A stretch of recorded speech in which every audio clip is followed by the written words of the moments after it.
Глава Коми поручил правительству региона выделить на восстановление грунтовых дорог более 2 миллиардов рублей. Сегодня из 1600 километров грунтовых дорог в республике 700 километров – это дороги с активным движением, где есть участки, которые становятся непригодными для проезда в весенне-осеннее время из-за обводнения грунтов.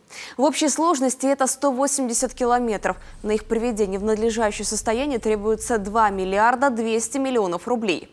Участки планируется отсыпать 30-сантиметровым слоем песка и щебня. Это поможет обеспечить беспрепятственный проезд в распутицу.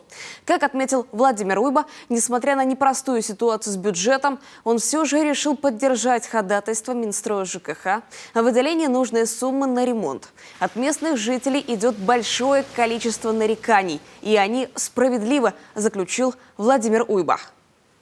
Мы понимаем правильно, что у нас в Республике Коми действительно есть необходимость приводить в порядок грунтовые дороги. Об этом часто население задает вопросы и депутатам Государственного совета, и главе Республики Коми, и правительству.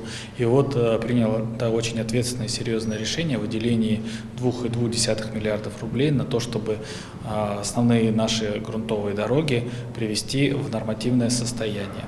Понимаем, что у нас в этом году осень затянулась, у нас очень большое движение увеличивается движение по дорогам, об этом говорит статистика.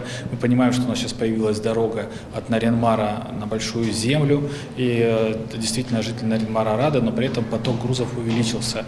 Понимаем, что от этого дороги наши стали больше страдать. И вот действительно выделение дополнительных средств это будет очень хорошее подспорье для того, чтобы эту важнейшую для людей проблему решить.